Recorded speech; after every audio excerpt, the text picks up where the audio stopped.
Hi friends, அஸ்ஸலாமு அலைக்கும். ஒரு அட்டகாசமான தம் விட்டு டபரா பிரியாணி எப்படி பண்ணலான்றதை பார்க்கலாமா? கல்யாண வீட்லேயும் சரி, கடையில் வாங்கும் போதும் சரி, அந்த ரெண்டு டேஸ்ட்டுமே நமக்கு கிடைக்காது. கண்டிப்பாக நம்ம ஒரு நாள் இல்லை ஒரு நாள் நம்ம யோசிச்சு தான் இருப்போம், ஏன் நம்ம செஞ்சால் மட்டும் இந்த டேஸ்ட்டில் வரமாட்டேனுது அப்படின்னு சொல்லிட்டு. அது ஏன்னா டபராவில் இந்த மாதிரி தம் விட்டு அவங்க செய்கிறதுனால தான் அந்த டேஸ்ட்டு இருக்குது. ஆனால் நம்ம பார்த்திங்கன்னா எங்கே செஞ்சால் சொதப்பிடுவோமோன்னு சொல்லிட்டு டபராவை ஸ்கிப் பண்ணிவிட்டு குக்கரில் தாளித்து விட்டுருவோம். அதுமாரி பண்ணாமல் இந்த மாதிரி டபராவில் நல்லா தம் விட்டு செஞ்சு பாருங்களேன். ஒரு அட்டகாசமான பாய் வீட்டு பிரியாணி சூப்பராக நான் சொல்லி தரவாங்க. 1/2 கிலோ அளவுக்கு தான் இன்றைக்கி நான் சிக்கன் எடுத்திருக்கேன். அதில் 2 ஸ்பூன் தயிர் சேர்த்துருக்கேன், 1/2 ஸ்பூன் மஞ்சத்தூள், 1 ஸ்பூன் வெறும் மிளகாய் தூள் நான் சேர்த்துக்கிறேன். அடுத்து தேவையான அளவு உப்பு.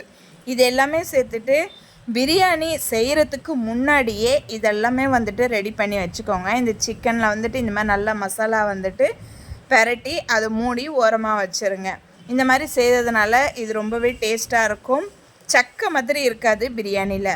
அடுத்து இந்த மாதிரி ஒரு அகலமான ஒரு பாத்திரத்தில் 5 இல்லைன்னா 6 டேபிள் ஸ்பூன் அளவுக்கு நல்லா எண்ணெயை ஊற்றிக்கோங்க. எண்ணெய் ஊற்றிட்டு 1 இன்ச்சஸ் பட்டை 2 சேர்த்துருக்கேன், 5 கிராம்பு, 4 ஏலக்காய், பிரிஞ்சில் ஒரு 2 சேர்த்துருக்கேன். இதெல்லாமே நல்லா பொரிஞ்சதுக்கப்புறம் 2 பெரிய வெங்காயம், பெருசாக இருக்கும் இல்லையா பிரியாணி வெங்காயம், அது 2 சேர்த்துருக்கேன், நீல வாக்கில் கட் பண்ணி. அதையுமே சேர்த்துட்டு தேவையான அளவு உப்பையும் சேர்த்துருக்கேன். சேர்த்துட்டு இதெல்லாமே நல்லா வதக்கி விட்டுறலாம். வெங்காயம் பார்த்திங்கன்னா நல்லா செவந்து வந்துருச்சு. இந்த ஸ்டேஜில் இஞ்சி பூண்டு பேஸ்ட்டு சேர்த்துக்கலாம். இஞ்சி பூண்டு பேஸ்ட் 2 டேபிள் ஸ்பூன் அளவுக்கு சேர்த்துருக்கேன். அடுத்து புதினா, கொத்தமல்லி, 4 பச்சை மிளகாய் கீரி சேர்த்துருக்கேன்.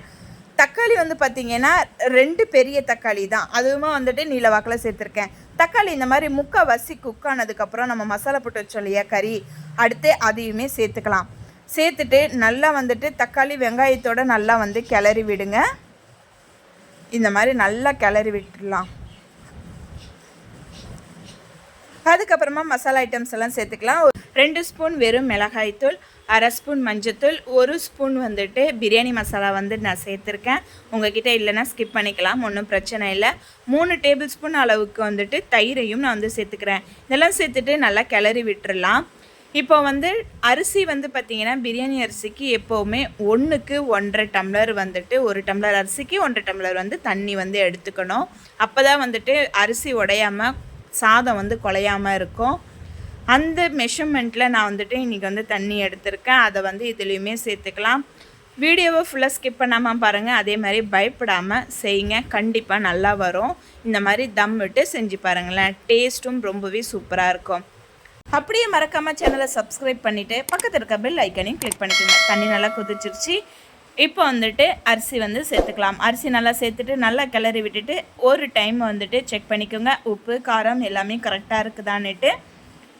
இதுக்கப்புறமா பார்த்திங்கன்னா உப்பு காரம்லாம் சேர்க்கவே முடியாது. தண்ணி நல்லா வற்றினதுக்கப்புறம் ஒரு லெமனை பிழிஞ்சு அதில் ஃபுட் கலர் ஆட் பண்ணி இந்த மாதிரி மேலே நல்லா தெளித்து விட்டுக்கோங்க. 2 ஸ்பூனுக்கு நெய்யுமே சேர்த்துக்கோங்க. ஃபாயில் பேப்பர் இருந்தாக்கா இந்த டபராவை ஃபாயில் பேப்பர் போட்டு கவர் பண்ணிக்கோங்க, இல்லைனா வெறும் தட்டு போட்டு கூட முடிக்கலாம், ஒன்றும் பிரச்சனை இல்லை. அப்புறம் அடுப்பை பற்ற வச்சு இந்த மாதிரி தோசைக்கல் வச்சு தோசைக்கல் மேலே பிரியாணி டபராவை வச்சு அதுக்கு மேலே வெயிட்டான ஒரு பாத்திரத்தில் தண்ணி ஊற்றி வச்சுருங்க. ஒரு 10 நிமிஷத்துக்கு அது எதுவுமே டிஸ்டர்ப் பண்ண வேணாம். அதுக்கப்புறமேட்டுக்கா ஸ்டவ் ஆஃப் பண்ணிவிட்டு ஓப்பன் பண்ணி பாருங்கள். யார் சொன்னால் அடி பிடிச்சிரும், குழஞ்சிரும், சரியாக வராது அப்படின்னு சொல்லிட்டு இந்த மாதிரி நல்லா உதிரியாக கல்யாண வீட்டு ஸ்டைலில் பாய் வீட்டு பிரியாணி ரெடி. அரிசியும் பாருங்கள் உடையாமல் அப்படியே முழுசாக இருக்குது. இந்த மாதிரி ட்ரை பண்ணி பாருங்கள். தேங்க்யூ ஃபார் வாட்சிங். அஸ்ஸலாமு அலைக்கும். அடுத்த வீடியோவில் பார்க்கலாம். பாய்.